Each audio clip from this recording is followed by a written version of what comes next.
আজকে আমরা যেটা দেখব, আগের দিন আমরা যেখানে শেষ করেছিলাম দ্যাট ইজ 18 ইলেকট্রন রুল, আমরা দেখেছিলাম যে লিগ্যান্ডগুলো পাই অ্যাকসেপ্টার লিগ্যান্ড তাদের ক্ষেত্রে সেই ধরনের কমপ্লেক্সগুলো রিগোরাসলি 18 ইলেকট্রন রুল ফলো করে চলে। তবে আমরা সেখানে বলেছিলাম যে যারা D8 metal ion, that means nickel, palladium, platinum, এই গ্রুপটার ক্ষেত্রে জেনারেলি কমপ্লেক্সগুলো 16 ইলেকট্রন রুল ফলো করে চলে।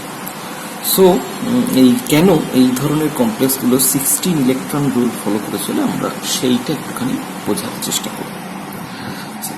আমরা জানি যে নিকেল, প্যালাডিয়াম বা প্ল্যাটিনাম এই ধরনের কমপ্লেক্সগুলো জেনারেলি স্কোয়ার, এই ধরনের মেটালগুলো generally square planar complex form করতে পছন্দ করে। সো আমরা প্রথমে একটু দেখে নিই যে molecular orbital energy level diagram for the square planar complexes.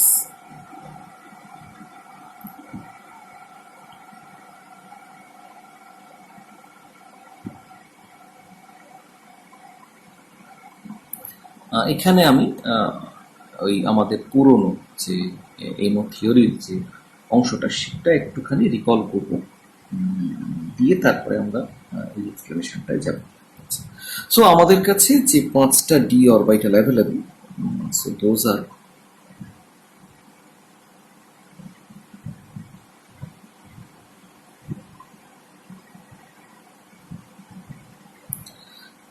d x square minus y square, dz square, dxz, dyz এবং dxy। তার উপরে আছে এটা হচ্ছে n-1d, তার উপরে আছে ns অরবিটাল, তার উপরে আছে 3টে p orbital, that means px, py এবং pz।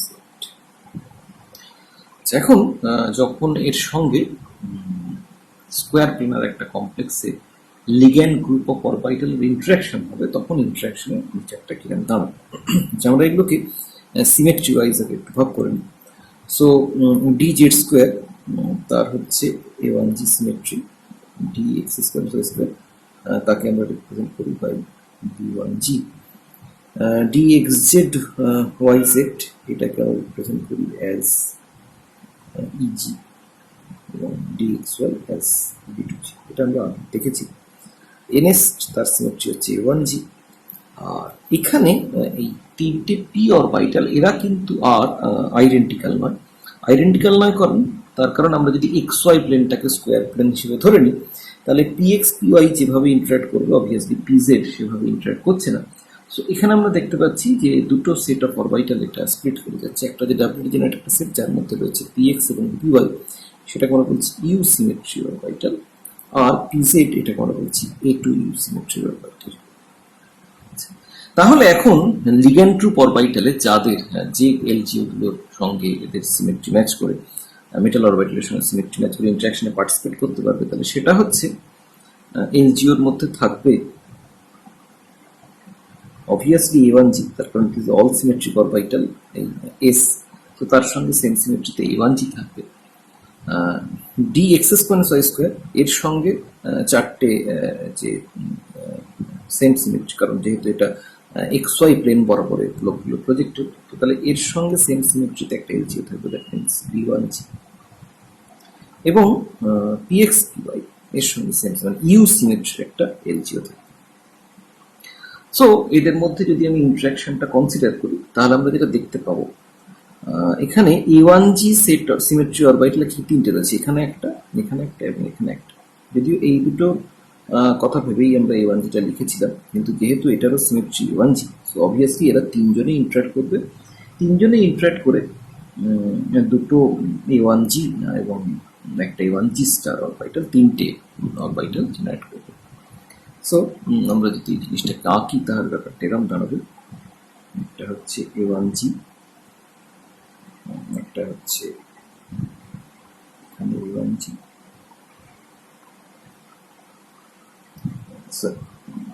আঁকাটা ভুল হলো, এখানে একটা তার এই রেসপেক্টে একটা হবে অ্যান্টিবন্ডি, এটাকে আমরা অন্য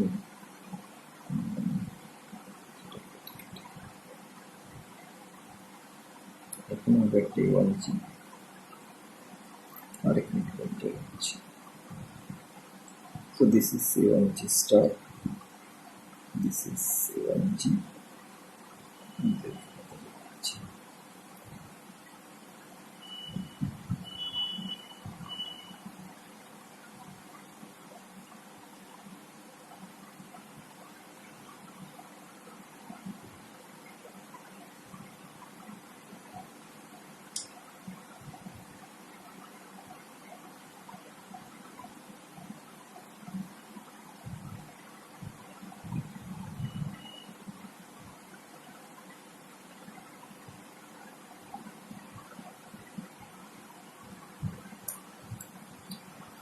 এরপরে যেটা আসবে এখানে B1G, এখানকার B1G এর সঙ্গে ইন্টারঅ্যাক্ট করে একটা B1G এবং B1G স্টার অরবিটাল হবে।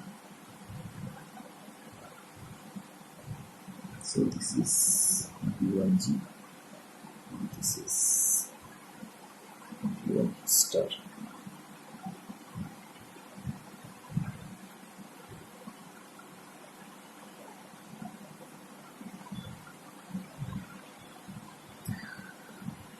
এরপরে যেটা হবে ইউ সিমেট্রির দুটো অরবিটাল তারা নিজেদের মধ্যে ইন্টারঅ্যাক্ট করে, এটা একটা এবং এটা একটা, একটা ইউ এবং একটা ইউ স্টার সিমেট্রি অরবিটাল দেবে।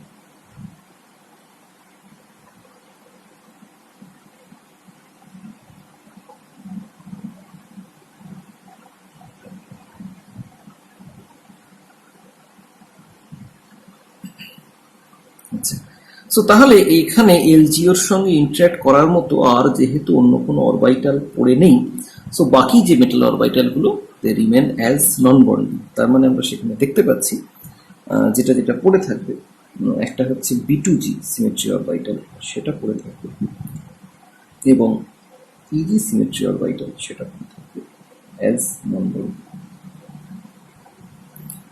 এখানে A2U সিমেট্রি যে অরবিটালটা সেটা পড়ে থাকবে as so this is the molecular orbital energy level diagram for a square planar complex. কিন্তু আমরা যখন ওই পাই অ্যাকসেপ্টার লিগ্যান্ডের কথা কনসিডার করব, তাহলে অবভিয়াসলি আমরা যেটা দেখতে পাবো যে সেখানেও তাহলে আরো বেশ কয়েকটা অরবিটাল পাই সিমেট্রি অরবিটাল ইন্টারঅ্যাকশনে পার্টিসিপেট করবে।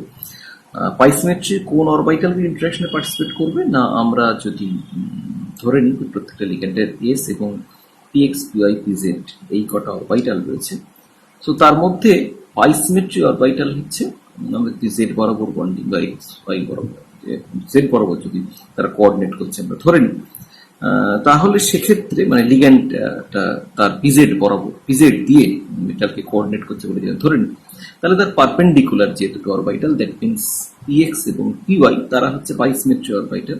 সো চারটে লিগ্যান্ডের জন্য তার মানে 8টা অরবিটাল আমাদের থাকবে যেগুলো হচ্ছে পাই সিমেট্রি। তাহলে সেইগুলো মেটালের অরবিটালের সঙ্গে ইন্টারঅ্যাক্ট করবে এবং মেটালের DXZ এবং DYZ যারা জেড অ্যাক্সিসের পারপেন্ডিকুলার রয়েছে তাদের সঙ্গে ইন্টারঅ্যাক্ট করতে পারবে। সো তাহলে আমরা এই ইন্টারঅ্যাকশনগুলো দেখতে পাবো। সো আমরা সেই ইন্টারঅ্যাকশনটা একটুখানি ইনক্লুড করে তাহলে ছবিটা একটু আঁকার চেষ্টা করি।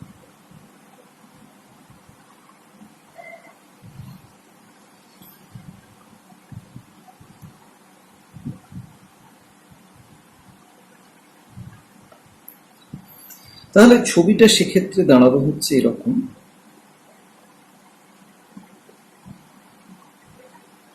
আমি এখানে আর এক্সপ্লিসিটলি সবকটা অরবিটালের নাম লিখছি না, আগেরবারে যেহেতু জিনিসটা বোঝানো হয়ে গেছে। সো 5টা ডি অরবিটাল,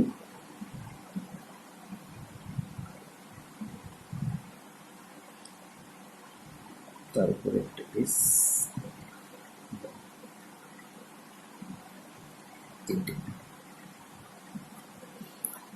এর মধ্যে রয়েছে A1G,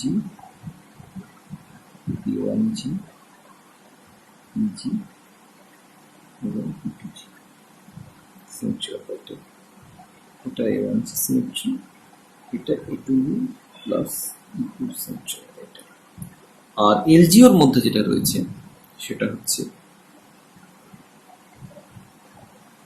A1G, B1G এবং EU সিমেট্রি অপারেটর। সো ইন্টারাকশনের ফলে ওই একই রকম চেহারা, A1G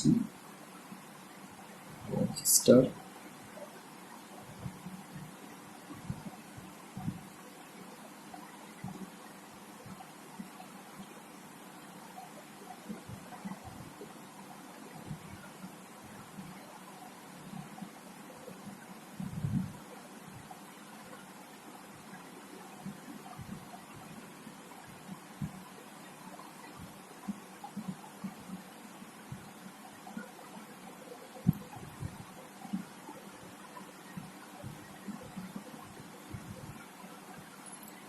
এরপরে আসছে B1G স্টার।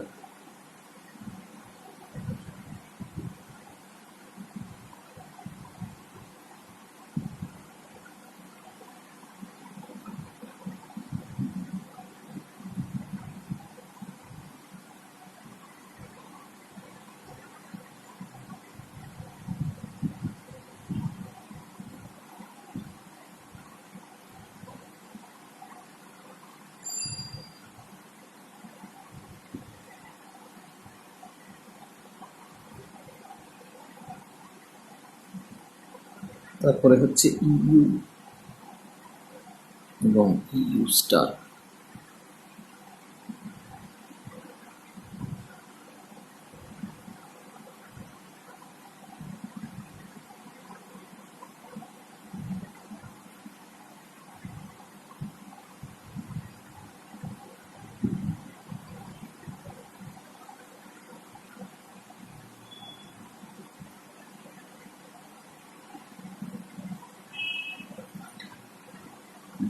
এখানে যেটা ছিল হচ্ছে B2G, that remain as it is। আচ্ছা, আর আমরা বলেছি যে এখানে 8টা বাইসিমেট্রি অপারেটর আসবে, অ্যাপিয়ার করবে 4টি লিগ্যান্ডের জন্য। তাহলে এর মধ্যে অ্যাটলিস্ট দুটো এই T2G symmetry, easy symmetry orbital DXZ এবং DYZ এর সঙ্গে ইন্টারেক্ট করতে পারে। আচ্ছা, আমার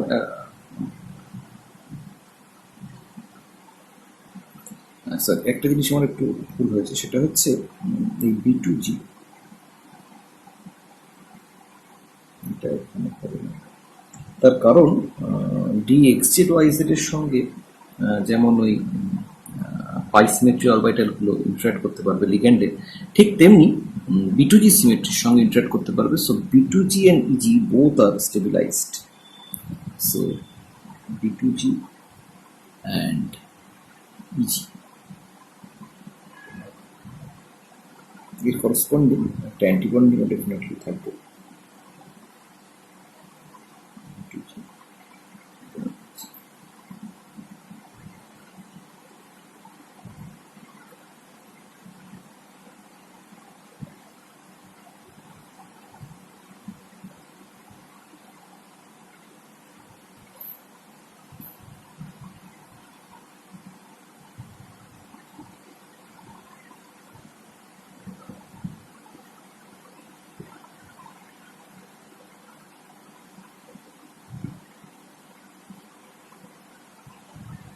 So this is B2G, this is EG, this is actually B2G star, this is EG star.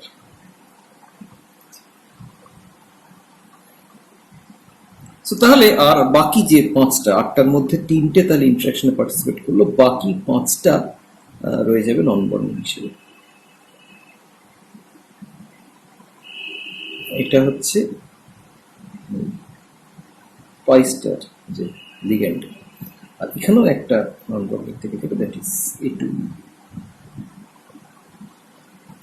So এইটা হচ্ছে আমাদের সিচুয়েশন যখন ওই পাই অ্যাকসেপ্টার অরবিটাল ইন্টারাকশনে পার্টিসিপেট করবে। এবার দেখা যাক ইলেকট্রন ফিল্ড আপ। আমরা জানি যে ফর স্কোয়ার প্ল্যানার কমপ্লেক্স একটা মেটালের সঙ্গে চারটে লিগ্যান্ড ইন্টারাকশনে পার্টিসিপেট করছে। সো চারটে লিগ্যান্ড কন্ট্রিবিউট করবে 8টা ইলেকট্রন। সো এই 8টা ইলেকট্রন নিচের এই যে চারটে অরবিটাল A1G, B1G, EU, এই যে চারটে অরবিটাল, এই চারটে অরবিটাল কে অকুপাই করবে। সো তার মানে যখন লিগ্যান্ড যে ইলেকট্রনগুলো কন্ট্রিবিউট করবে, লিগ্যান্ড অরবিটালের এনার্জি যেহেতু কম, সো লিগ্যান্ড ইলেকট্রন অকুপাই করবে A1G, B1G এবং EU, এই চারটে অরবিটাল। সো এই 8টা ইলেকট্রন অকুপাই করবে A1G, B1G এবং EU লেভেল। এবার আমরা এখানে কনসিডার করছি D8 মেটাল আয়নের কথা। এখন এই D8 মেটাল আয়নের ক্ষেত্রে আমরা বলছি তাহলে আরো 8টা ইলেকট্রন, এই 8টা ইলেকট্রন অকুপাই করবে তার উপরের যে চারটে orbital, that means B2G, EG এবং A1G, B2G, EG এবং A1G। মাইন্ড ইট, এটা কিন্তু মেটাল ইলেকট্রন, এটা হচ্ছে লিগ্যান্ড ইলেকট্রন।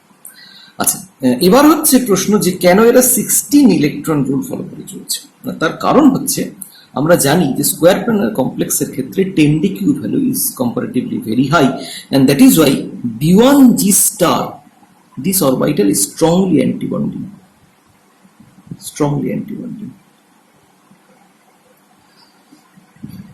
তাহলে যদি এই কমপ্লেক্সগুলোকে 18 ইলেকট্রন রুল ফলো করে চলতে হয়, তাহলে সেক্ষেত্রে এই B1G স্টার লেভেলকে পপুলেট হতেই হবে, এবং যেহেতু এটা strongly antibonding, that will destabilise the whole situation. সেই জন্য এই কমপ্লেক্সগুলো চাইছে না B1G স্টার লেভেলকে পপুলেট করতে, এবং সেই জন্য দেখতে পাওয়া যাচ্ছে যে এই কমপ্লেক্সগুলো 16 ইলেকট্রন রুল ফলো করে চলছে রাদার দেন 18 ইলেকট্রন রুল। তবে যেটা দেখতে পাওয়া যায় যে অনেক সময় এই 16 ইলেকট্রন স্পিসিসগুলো এই B1G স্টার লেভেলে ইলেকট্রন ডেন্সিটি অ্যাকসেপ্ট করে অক্টাহেড্রাল টাইপের কমপ্লেক্স ফরমেশন করে একটা বা দুটো লিগ্যান্ডকে অ্যাকোমোডেট করে ভ্যাকেন্ট কোঅর্ডিনেশন সাইটে এই B1G স্টার লেভেলে অ্যাকোমোডেট করে এবং দিয়ে 18 ইলেকট্রন কনফিগারেশন অ্যাচিভ করার অনেক সময় চেষ্টা করে। ফলত এক্ষেত্রে স্কোয়ার প্ল্যানার টু অক্টাহেড্রাল বা square planar to square pyramidal এই ধরনের একটা ট্রান্সফরমেশন অফ জিওমেট্রি দেখতে পাওয়া যায়। অবভিয়াসলি জিওমেট্রি চেঞ্জ হলেই তখন আর এই B1G স্টার লেভেলটা তখন স্ট্রংলি অ্যান্টিবন্ডিং থাকে না, ফলত তার পক্ষে এই ধরনের লিগ্যান্ডকে অ্যাকোমোডেট করাটা তখন সম্ভব হয়, এবং ফলত এই ধরনের স্কোয়ার প্ল্যানার কমপ্লেক্সের ক্ষেত্রে এই ধরনের addition reaction is not very uncommon reaction. So এই আলোচনা থেকে আমরা জানতে পারলাম যে অর্গানোমেটালিক কমপ্লেক্সগুলো কেন most of the cases 18 electron follow করে চলছে। তার কারণ অনেক ক্ষেত্রেই অর্গানোমেটালিক কমপ্লেক্সগুলো তৈরি হয় সেই ধরনের লাইগ্যান্ডগুলোর দিয়ে যেগুলো স্ট্রংলি পাই অ্যাকসেপ্টার। সো ফলত সেক্ষেত্রে 8 ইলেকট্রন রুল তারা ফলো করে চলে, কোনো কোনো ক্ষেত্রে 16 ইলেকট্রন রুলও ফলো করে চলে। সো এবার আমরা যেটায় চলে আসি সেটা হচ্ছে যে ধরনের লিগ্যান্ডগুলো অর্গানোমেটালিক কেমিস্ট্রিতে ইউজ হয় বা যেগুলো অর্গানোমেটালিক কমপ্লেক্স জেনারেলি ফরমেশন করে, এর মধ্যে কার্বন মনোক্সাইড লিগ্যান্ডটা আমাদের একটা স্পেশাল অ্যাটেনশন আর কি দাবি করে। তার কারণ হচ্ছে আমরা এই কার্বন মনোক্সাইড লিগ্যান্ডে অনেক অর্গানোমেটালিক কমপ্লেক্স আমরা দেখতে পাই, এবং ফলত সেই জন্য আমাদের এই কার্বন মনোক্সাইড লিগ্যান্ডটা কিভাবে মেটালের সঙ্গে কমপ্লেক্স ফরমেশনে পার্টিসিপেট করছে সেইটা আমাদের একটু আলাদা করে দেখতে হবে। এখন কার্বন মনোক্সাইড কমপ্লেক্সটা অনেক ক্ষেত্রেই বাইনারি কার্বনিল ফর্ম করে, যেমন আচ্ছা আমরা তাহলে আলোচনা করছি metal carbonyl complex.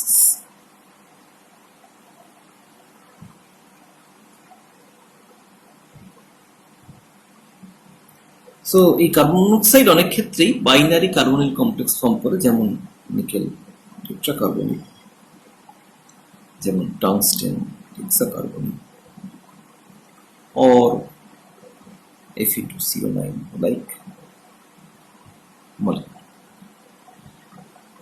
So carbon মনোক্সাইডের যদি আমাদের বন্ডিং সেটাকে যদি আমাদের বুঝতে হয়, তাহলে সেক্ষেত্রে কার্বন মনোক্সাইডের যে molecular orbital energy level diagram, সেটার ব্যাপারে আমাদের একটু আইডিয়া থাকা দরকার।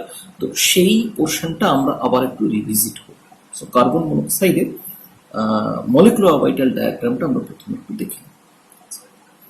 সো কার্বন মনোক্সাইডের ক্ষেত্রে আমরা যেটা দেখেছিলাম যে কার্বন এবং তার ভ্যালেন্স শেলে রয়েছে এস এবং পি অরবিটাল, আর অক্সিজেন তারও ভ্যালেন্স শেলে রয়েছে এস এবং পি অরবিটাল। সো এদের মধ্যে যখন আমরা ইন্টারাকশন কনসিডার করছি, তখন এই ধরনের আমরা একটা molecular orbital energy level diagram পাচ্ছি।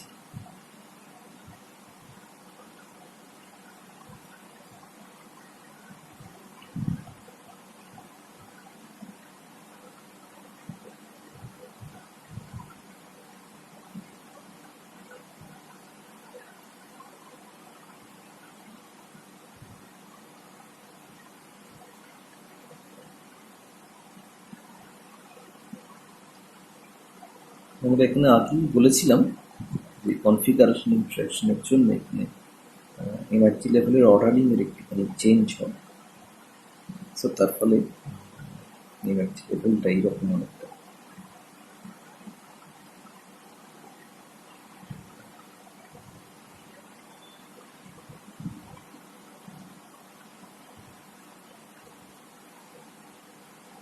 This is sigma 1,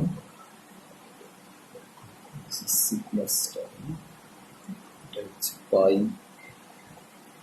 1 2, এটা হচ্ছে pi star g, এটা হচ্ছে সিগমা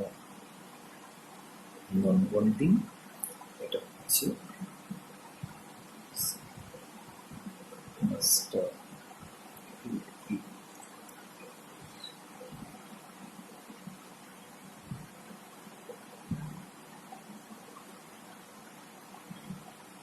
আমরা এখানে বলেছিলাম যে কনফিগারেশন ইন্টারাকশনের ফলে এই সিগমাস 2 ইউ যেটা, সেটা এনার্জেটিক্যালি আনস্টেবল হওয়ার জন্য, মানে এনার্জেটিক্যালি হায়ার এনার্জিতে মুভ করে দেয়, এবং তার ফলে it becomes almost A non bonding orbital with respect to carbon 2p orbital.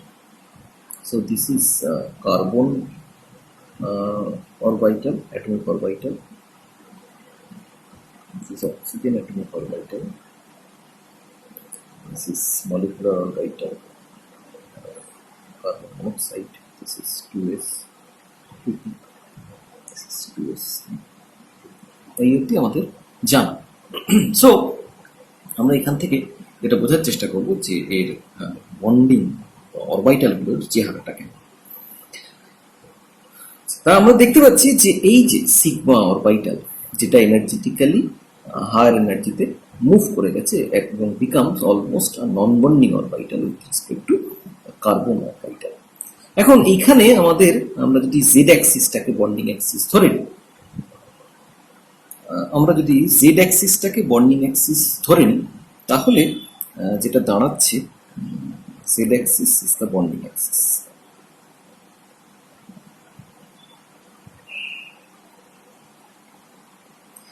তাহলে যেটা দাঁড়াচ্ছে, কার্বনের যে অরবিটালের সঙ্গে অক্সিজেনের যে অরবিটাল সিগমা সিমেট্রিতে পার্টিসিপেট করতে পারে বা সিগমা বন্ডিং এ পার্টিসিপেট করতে পারে, that is carbon 2p orbital. এবং যখন এনার্জেটিক্যালি ডিস্টেবিলাইজ হচ্ছে এবং সিগমা নন বন্ডিং যে অরবিটালটা হচ্ছে, so that means that is actually a carbon 2p orbital,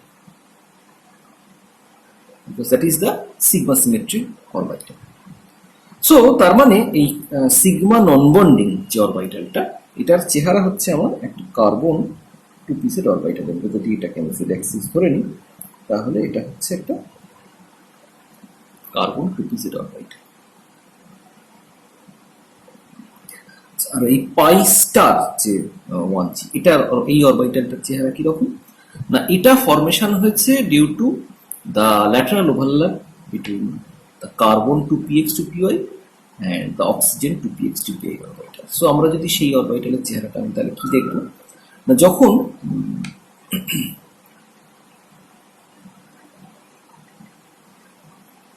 carbon সে ধরা যাক এটা direction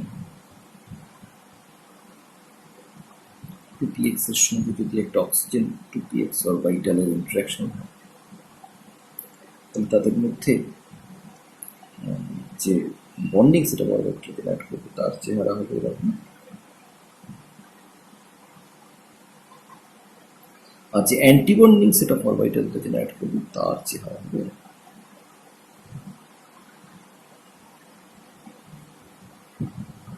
So this is bonding interaction between two carbon, between two px orbital. One is from carbon to px, another is oxygen to px. আর এটা হচ্ছে anti bonding combination. So তার মানে এই যে অরবিটালটা এর চেহারা হচ্ছে এরকম একটা, আর এর পারপেন্ডিকুলার প্লেন আরেকটা আছে। তাহলে আমরা এখান থেকে আমরা জানি যে যখন কার্বন মনোক্সাইড এই ধরনের কোনো মেটালের সঙ্গে বন্ডিংয়ে পার্টিসিপেট করে তখন সিচুয়েশনটা হচ্ছে এইরকম যে কার্বন মনোক্সাইড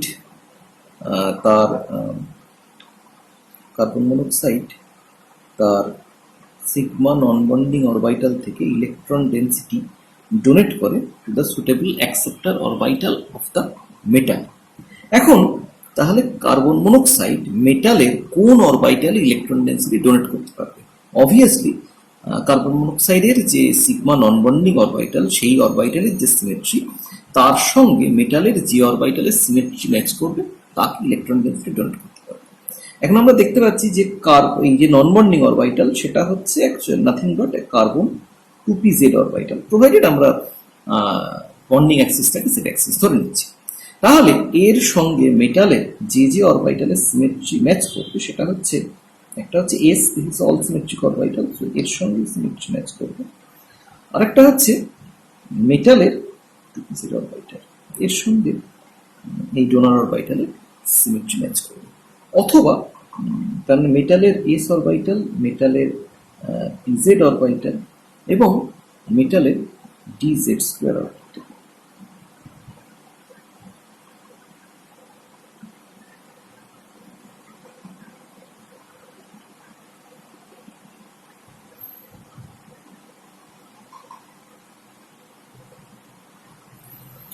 সো এই তিনটে অরবিটালকে কার্বন মনোক্সাইড সিগমা ইলেকট্রন তার সিগমা ইলেকট্রন ডেন্সিটি ডোনেট করতে পারে। আচ্ছা, আমরা জানি যে কার্বন মনোক্সাইডের ক্ষেত্রে যখন কোনো মেটালের সঙ্গে সেটা বন্ডিং করে তখন সেক্ষেত্রে দুটো ইন্টারডিপেন্ডেন্ট কম্পোনেন্ট একটা করে, একটা হচ্ছে ইন্টারডিপেন্ডেন্ট কম্পোনেন্ট অ্যাক্ট করে, একটা হচ্ছে carbon monoxide to metal sigma donation এবং metal to carbon monoxide back donation. Carbon monoxide যেহেতু তার সিগমা নন বন্ডিং অরবিটাল থেকে মেটালকে ইলেকট্রন ডেন্সিটি ডোনেট করছে, ফলত মেটালের উপর একটা এক্সেস ইলেকট্রন ডেন্সিটি ক্রিয়েটেড হচ্ছে এবং মেটাল চাইছে সেই এক্সেস ইলেকট্রন ডেন্সিটিটাকে লিগ্যান্ডের দিকে বা কার্বন মনোক্সাইড দিকে আবার ব্যাক ডোনেট করে দিতে। এখন তাহলে এবং এই আমরা জানি যে সিগমা ডোনেশন যত বেশি হবে তত মেটালের উপর চার্জ অ্যাকুমুলেশন তত বেশি হবে, so metal to carbon monoxide back ডোনেশনও তত বেশি হবে। এবং যত এই এক্সটেন্ট অফ ব্যাক ডোনেশন বেশি হবে তত আমরা দেখতে পাবো যে বন্ডটা তত স্ট্রঙ্গার হবে। এবং আমরা সেটাকেই বলেছি synergistic effect, that is reinforcing each other sigma and pi donation. এটা আমরা আগে ইন ডিটেলস ডিসকাস করেছি যখন আমরা কার্বন মনোক্সাইডের ডেমো পড়েছি।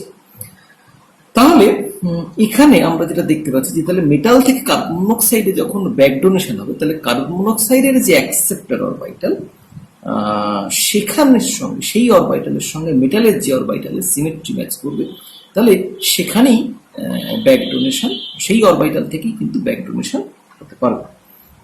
আমরা বলেছিলাম যে কার্বন মনোক্সাইডের ক্ষেত্রে হোমো হচ্ছে সিগমা নন বন্ডিং অরবিটালটা, সেই কারণেই সিগমা নন বন্ডিং অরবিটাল থেকে ইলেকট্রন ডেন্সিটি মেটালকে ডোনেট করছে। এবং অবভিয়াসলি কার্বন মনোক্সাইড যখন ইলেকট্রন ডেন্সিটি অ্যাকসেপ্ট করবে সে তার লুমোতে ইলেকট্রন ডেন্সিটি অ্যাকসেপ্ট করবে।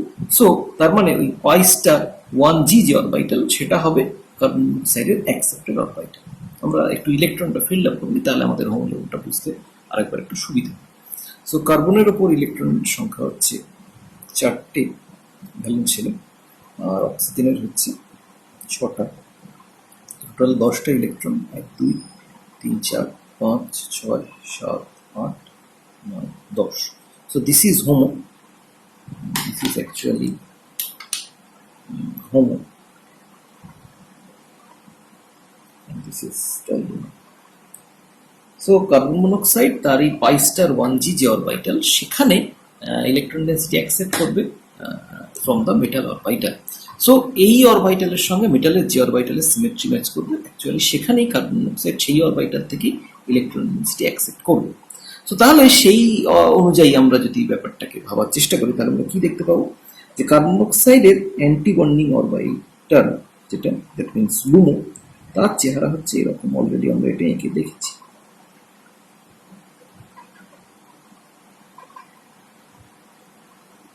সো এটা হচ্ছে কার্বন মনোক্সাইডের পাই স্টার অ্যাকসেপ্টেড অরবিটাল। সো তাহলে মেটালের কোন অরবিটালের সঙ্গে সিমেট্রি ম্যাচ করবে? এটা হচ্ছে জেড অ্যাক্সিস। তাহলে এটা যদি আমরা ধরে নিই এক্স অ্যাক্সিস হয়, তাহলে সেক্ষেত্রে মেটালের আমরা দেখতে পাচ্ছি যে ডিএক্সজেড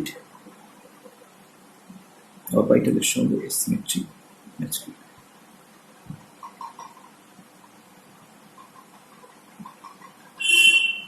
আচ্ছা, আবার আর একটা পাই স্টার অরবিটাল আছে যেটা হচ্ছে এই এর পারপেন্ডিকুলার একটা প্লেনে রয়েছে। দ্যাট মিনস এই কার্বন মনোক্সাইড তার পাই স্টারের যে দুটো অরবিটাল অ্যাকসেপ্ট অরবিটাল রয়েছে, তাহলে সেখানে মেটাল ডিএক্সজেড বা মেটাল ডিওয়াইজেড থেকে ইলেকট্রন ডেন্সিটি অ্যাকসেপ্ট করতে পারবে। সো এটার সঙ্গে ডিএক্সজেড এর সিমেট্রি ম্যাচ করছে, আর এর পারপেন্ডিকুলার যে আরেকটা পাই স্টার অরবিটাল রয়েছে তার সঙ্গে মেটালের ডিওয়াইজেড এর সিমেট্রি ম্যাচ করছে। তাহলে পাই এটা হচ্ছে তাহলে সিগমা ডোনেশন। তাহলে পাই ব্যাক ডোনেশনটা ঘটবে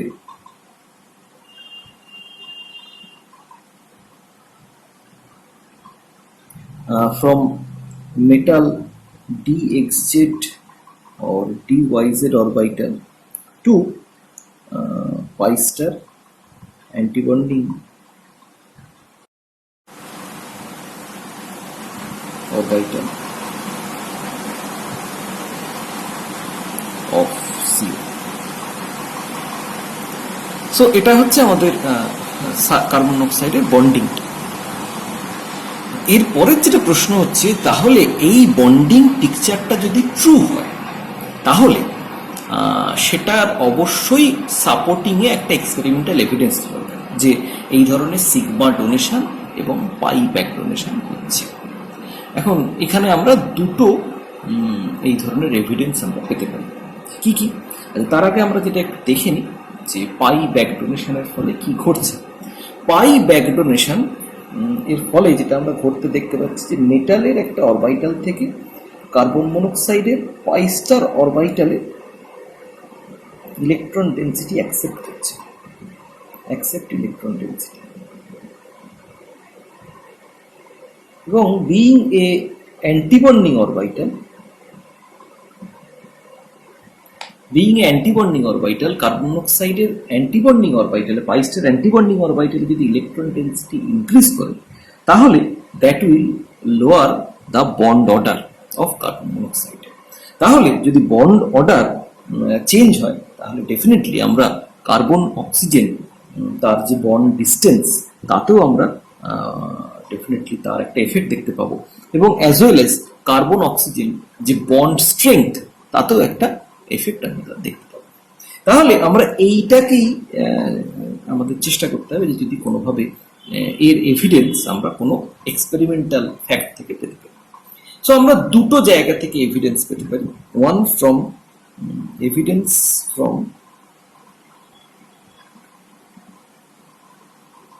such evidence for such interaction? দুটো জায়গা থেকে আমরা দেখতে পারি। এক নম্বর, from X-ray crystallography।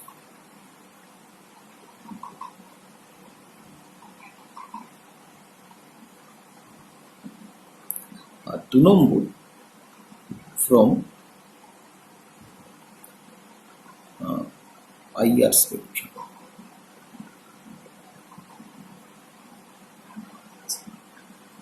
এখন এক্স-রে ক্রিস্টালোগ্রাফি থেকে আমরা কি করে এইটার এভিডেন্স পেতে পারি?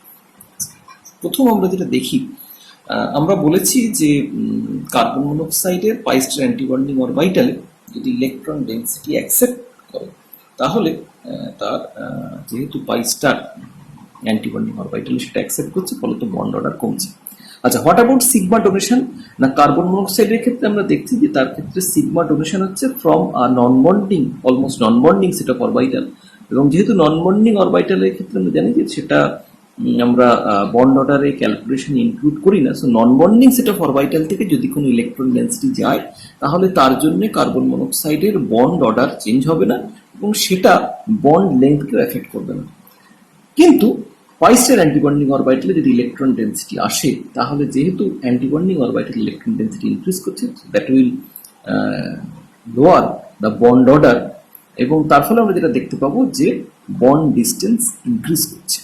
সো আমরা যদি এক্স-রে ক্রিস্টালোগ্রাফিক্যালি কোনো একটা কমপ্লেক্সে, মেটাল কার্বন মনোক্সাইড কমপ্লেক্সে metal carbon bond carbon oxygen bond length এটা মেজার করতে পারি, তাহলে সেক্ষেত্রে আমরা কিন্তু তার থেকে একটা আইডিয়া পেতে পারি যে whether that is shorter or whether that is longer compared to the carbon oxygen bond in the free carbon monoxide।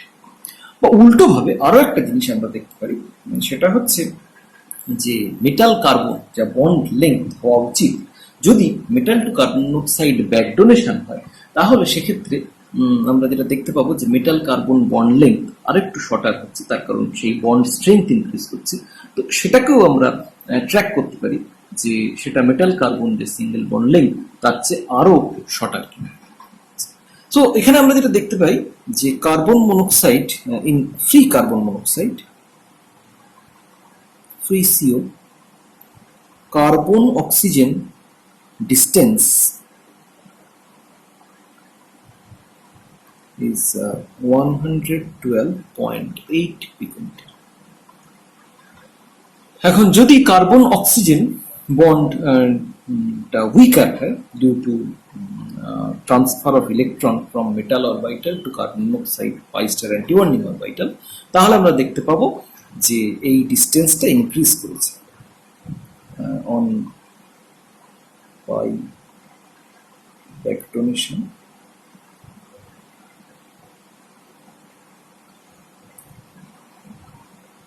bond order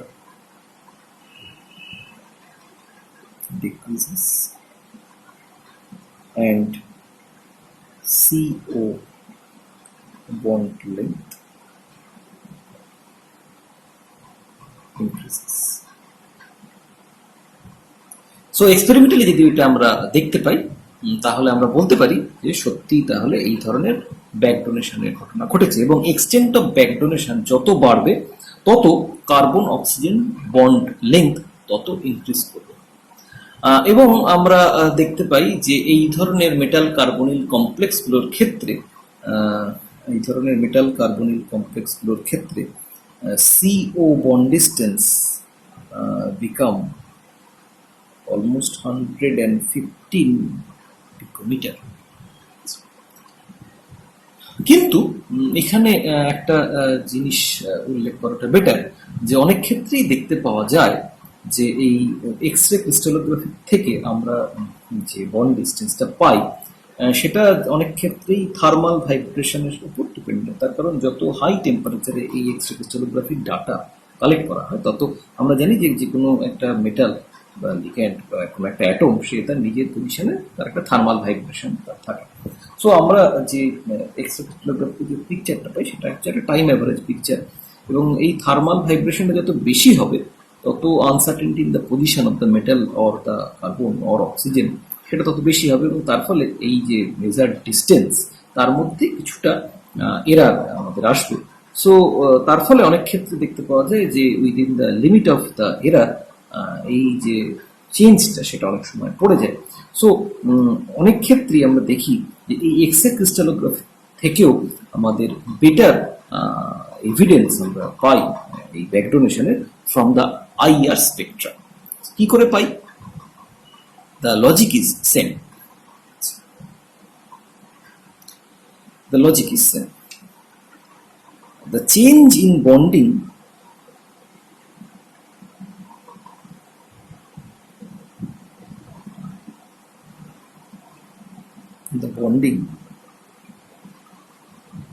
between carbon and oxygen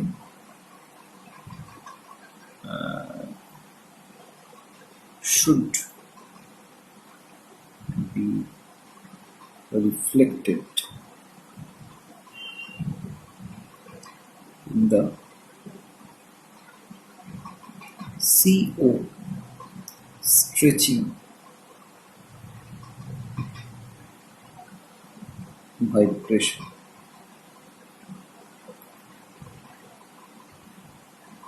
As observed by IR. এবং যেটা দেখতে পাওয়া যায় যে the CO stretch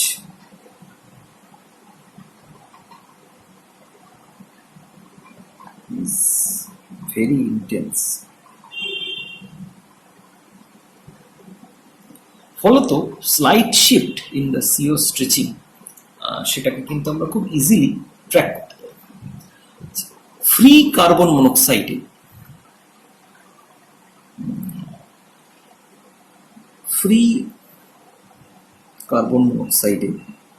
CO stretch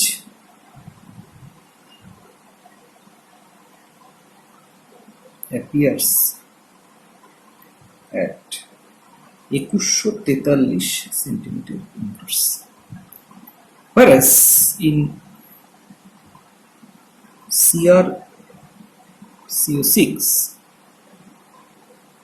CO stretch appears at 2000 centimeter inverse. Why this is so? তার কারণ হচ্ছে আমরা জানি the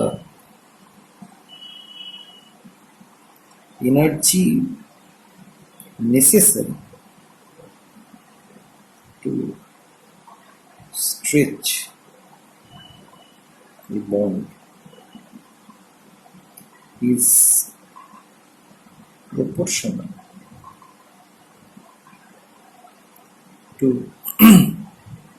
root over K by mu, where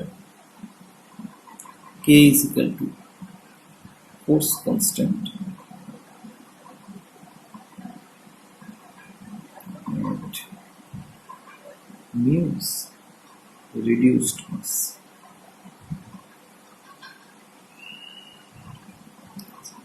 তাহলে যদি দুটো অ্যাটমের মধ্যে বন্ডটা স্ট্রঙ্গার হয় তাহলে ফোর্স কনস্ট্যান্টের ভ্যালু হাই হবে, এবং অবভিয়াসলি আমাদের আইআর স্ট্রেচিংটাও চলে যাবে হচ্ছে হায়ার ফ্রিকোয়েন্সিতে।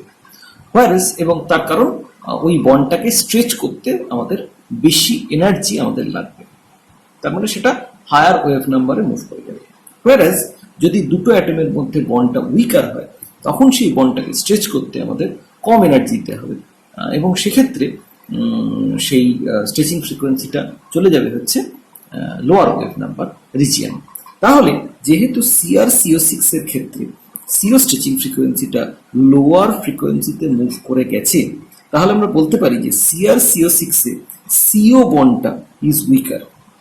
এখন CO6 এ CO বন্ডটা কি করে উইকার হতে পারে না, কার্বন মনোক্সাইড তার নন বন্ডিং অরবিটাল থেকে ক্রোমিয়ামকে ইলেকট্রন ডেন্সিটি সিগমা ডোনেশনের কারণে আমরা দেখেছি যে বন্ড অর্ডার চেঞ্জ হওয়ার কোনো চান্স নেই, ফলত তার জন্য বন্ড উইকেন হওয়ার কোনো প্রশ্ন নেই। কিভাবে হতে পারে? যদি ক্রোমিয়াম থেকে কার্বন মনোক্সাইডের pi star antibonding orbital electron density back donation হয়, তাহলে সেক্ষেত্রে কার্বন মনোক্সাইডের কার্বন অক্সিজেন বন্ড অর্ডার কমবে এবং ফলত বন্ড বিকাম উইকার। সো এখানে এই মেকানিজমটা যদি অপারেটিভ হয়, তবেই আমরা দেখতে পাবো যে কার্বন অক্সিজেন বন্ড স্ট্রেংথটা কমছে এবং stretching frequency appears at lower frequency. So this proves যে ক্রোমিয়াম CO6 কমপ্লেক্সটার ক্ষেত্রে chromium to carbon monoxide back donation হচ্ছে। তাহলে এভাবে আমরা এই স্ট্রেচিং ফ্রিকোয়েন্সি ট্র্যাক করে সেক্ষেত্রে কিন্তু আমরা বলতে পারি যে back donation from the metal to the carbon monoxide ligand আদৌ হচ্ছে কিনা, বা হলেও কতটা এক্সটেন্টে হচ্ছে। যত এক্সটেন্ট অফ ব্যাক ডোনেশন বাড়বে, তত CO বন্ড বিকাম উইকার এবং স্ট্রেচিং ফ্রিকোয়েন্সি তত লোয়ার ফ্রিকোয়েন্সিতে মুভ করে যাবে। ঠিক তেমনি একটা কমপ্লেক্স, একটা কার্বনিল কমপ্লেক্সের চার্জ সেটাও কিন্তু রিফ্লেক্টেড হয় ইন ইটস ইনফ্রারেড স্পেকট্রাম। সুবিধে হচ্ছে ইনফ্রারেড স্পেকট্রামে যে যেহেতু কার্বন মনোক্সাইড কমপ্লেক্সের যে স্ট্রেচিংটা, IR যে স্ট্রেচিংটা, সেটা খুব ইন্টেন্স স্ট্রেচিং দেয়, ফলত তার সামান্য শিফট আমরা IR স্ট্রেচিং ফ্রিকোয়েন্সি থেকে খুব কারেক্টলি বা প্রিসাইসলি তার ভ্যালুটা ডিটারমাইন করতে পারি এবং সেখান থেকে সেই স্ট্রেচিং ফ্রিকোয়েন্সিটা কোন দিকে মুভ করেছে সেটা দেখে আমরা বলতে পারি the extent of back donation from the metal to the ligand. So আমরা এই চার্জটা কি করে আমরা পাই সেটা একটু দেখে নিই। The charge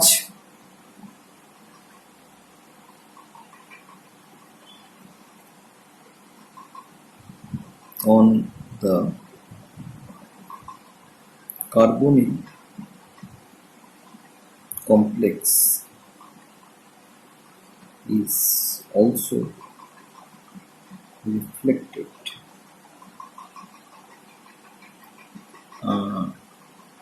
in its infrared spectrum. Let us take some example. আমরা 5টা আইসো ইলেকট্রনিক হেক্সাকার্বনিল এবং তাদের CO স্ট্রেচিং ফ্রিকোয়েন্সি কম্পেয়ার করছি। So let us consider the complex and the new CO in centimeter inverse. Complex গুলো কি কি?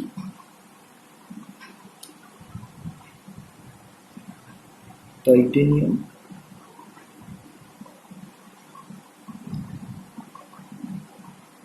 carbon 2 minus, VCO6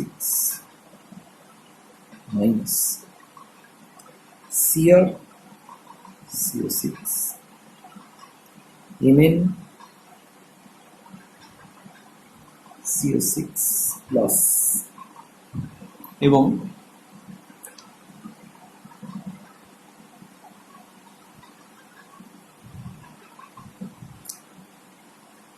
Fe CO6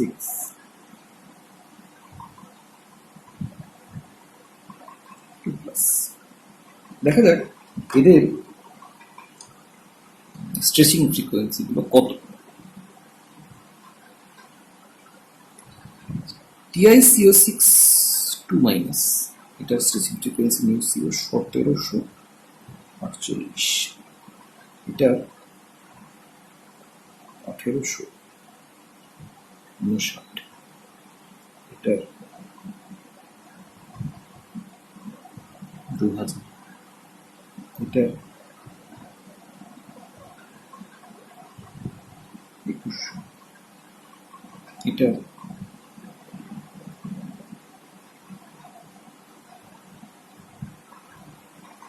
2204।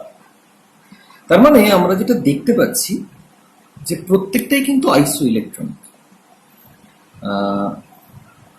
দে আর all আইসো ইলেকট্রনিক। আইসো ইলেকট্রনিক না হলে কিন্তু আমরা কম্পেয়ার করতে পারবো না, কারণ সেক্ষেত্রে টোটাল নাম্বার অফ ইলেকট্রনের সংখ্যা সমান হবে। দে আর অল আইসো ইলেকট্রনিক। আমি যদি এটাকে এগুলোকে কম্বিনেশন ধরি, যে 6টা করে কার্বন মনোক্সাইড, তার সঙ্গে titanium 2 vanadium Cr Mn plus এবং Fe2+, তাহলে দেখতে পাবো যে প্রত্যেকটা মেটাল আয়নের ভ্যালেন্স শেলে একই সংখ্যক ইলেকট্রন রয়েছে। সো তাহলে একটু সবকটা কমপ্লেক্স হচ্ছে আইসো ইলেকট্রনিক কমপ্লেক্স। তাহলে আমরা দেখতে পাচ্ছি যে যত চার্জ নেগেটিভ থেকে পজিটিভের দিকে যাচ্ছে তত স্ট্রেচিং ফ্রিকোয়েন্সি আস্তে আস্তে ইনক্রিজ করছে। কেন এটা? না, যদি আমি এটাকে ধরি this is a combination of titanium, যদি আমি এটাকে ধরি this is a combination of titanium 2 plus 6Co, তাহলে আমরা দেখতে পাচ্ছি যে এখানে টাইটেনিয়ামের ওপর নেগেটিভ চার্জ ডেন্সিটি বেশি হওয়ার কারণে টাইটেনিয়াম সে কিন্তু চাইছে কার্বন মনোক্সাইডের দিকে ব্যাক ডোনেট বেশি করতে, তার কারণ তার উপর এক্সেস অ্যাকুমুলেশন অফ চার্জ রয়েছে। ফলত যত metal to carbon monoxide back donation increase করবে তত কার্বন মনোক্সাইডের অ্যান্টিবন্ডিং অরবিটাল ইলেকট্রন ডেন্সিটি তত বেশি হবে এবং ফলত কার্বন মনোক্সাইডের বন্ড অর্ডার তত কম হবে, সিও বন্ড তত উইকার হবে এবং সিও স্ট্রেচিং বিকাম ইজিয়ার এবং সেটা রেজোনেট করবে বা স্ট্রেচ করবে অ্যাট লোয়ার ফ্রিকোয়েন্সি। তার ফলে আমরা দেখতে পাচ্ছি স্ট্রেচিং ভাইব্রেশনটা is least among all this complex, that is 1748 centimetre inverse. মেটালের ওপর নেগেটিভ চার্জ যত কমেছে তত স্ট্রেচিং ফ্রিকোয়েন্সি ইনক্রিজ করেছে। এখানে -1, স্ট্রেচিং ফ্রিকোয়েন্সি টাইটেনিয়ামের থেকে এখানে বেশি। যত এখান থেকে পজিটিভের দিকে গেছে, নিউট্রাল হয়ে পজিটিভের দিকে গেছে, তত কিন্তু স্ট্রেচিং ফ্রিকোয়েন্সি ধীরে ধীরে গ্র্যাজুয়ালি ইনক্রিজ করেছে। সো এখান থেকে আমরা যেটা বলতে পারি যে যত সেই জন্য মেটাল থেকে কার্বন মনোক্সাইডের দিকে যত ব্যাক ডোনেশন কমছে তত স্ট্রেচিং ফ্রিকোয়েন্সি ধীরে ধীরে ইনক্রিজ করছে। এর মধ্যে TiCO6 2- contains the most reduced metal. So তার ফলে যদি আমরা ফর্মালি টাইটেনিয়াম 2- ধরি তাহলে তার ক্ষেত্রে ব্যাক ডোনেশনের capability maximum, CO stretching frequency minimum. আর যদি আমরা অন্য এক্সট্রিমটা ধরি FeCO6 2+, তাহলে তার ক্ষেত্রে ব্যাক ডোনেশনের পসিবিলিটি মিনিমাম, সেই জন্য স্ট্রেচিং ফ্রিকোয়েন্সি ইজ ম্যাক্সিমাম। যেখানে একটা প্রশ্ন অ্যাপিয়ার করতেই পারে যে FeCO6 2+ এর ক্ষেত্রে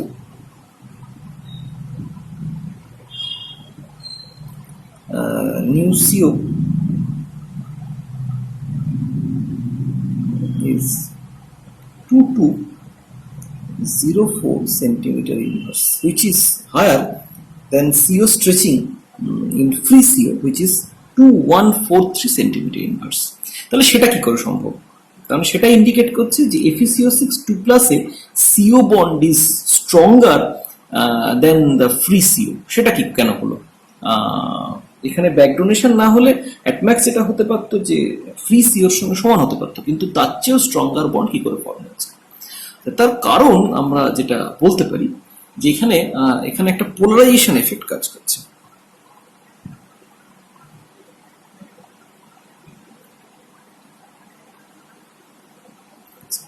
কি ধরনের polarisation effect?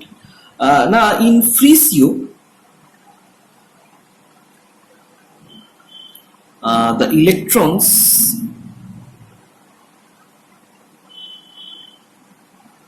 are polarized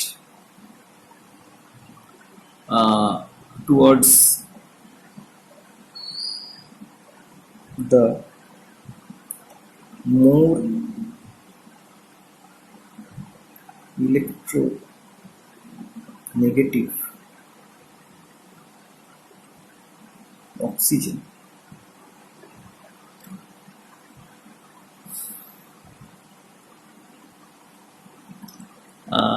But in presence of transition metal,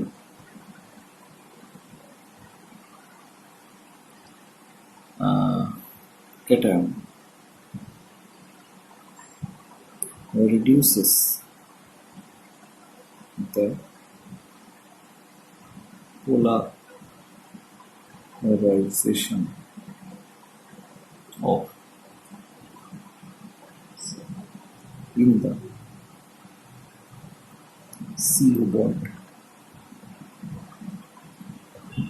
by attracting the bonding electrons. মানে CO তে সিচুয়েশনটা ছিল এইরকম, MCO তো সেটাই থাকছে, কিন্তু কোলাবোরেশন এফেক্টটা কমে আসছে।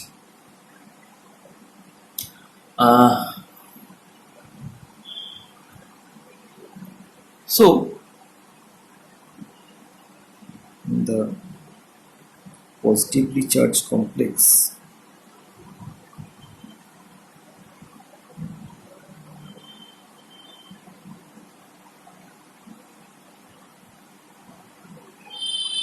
electrons are equally shared by the carbon and oxygen, giving rise to a stronger bond.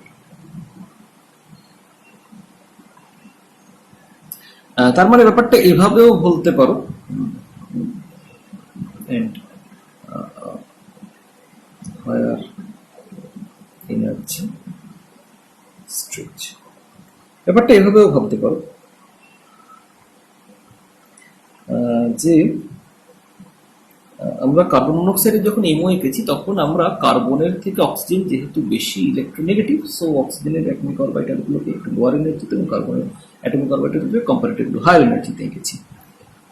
এবং অবভিয়াসলি আমরা জানি যে যদি দুজনের মধ্যে একটা এনার্জির মিসম্যাচ থাকে তাহলে যতটা এফেক্টিভলি ওভারল্যাপ হবে, দুজনের এনার্জি যদি সেম হয় তাহলে এক্সটেন্ট অফ ওভারল্যাপ আরও বেটার হবে। সো মেটাল যখন একটা পজিটিভলি চার্জ মেটাল যখন কার্বন এন্ড দিয়ে জয়েন হচ্ছে, সো সে কার্বনের উপরে একটা পজিটিভ চার্জ ইনডিউস করছে, ফলত কার্বনের উপরেও একটা পজিটিভ চার্জ ক্রিয়েট হওয়ার ফলে তার ইলেকট্রোনেগেটিভিটিও আগের থেকে কিছুটা ইনক্রিজ করছে, ফলত কার্বনের অ্যাটমিক অরবিটালগুলো কিছুটা স্টেবিলাইজ করছে এবং কার্বন এবং অক্সিজেনের অ্যাটমিক অরবিটালগুলো কাছাকাছি আসার ফলে তাদের মধ্যে ওভারল্যাপটা অনেক বেটার হচ্ছে এবং তার ফলত বন্ড বিকাম স্ট্রঙ্গার, ইলেকট্রনের শেয়ারিংটাও আরও বেটার হচ্ছে এবং তার ফলত বন্ড যেহেতু স্ট্রঙ্গার হচ্ছে সেই জন্য আমরা দেখতে পাচ্ছি যে স্ট্রেচিং ফ্রিকোয়েন্সিটাও হায়ার ফ্রিকোয়েন্সিতে মুভ করে যাচ্ছে। সো তার ফলে Fe(CO)6 এই কমপ্লেক্সটার ক্ষেত্রে new CO is even higher than the free CO। So এইভাবে তাহলে আমরা এই ঘটনাটাকে ব্যাখ্যা করতে পারি।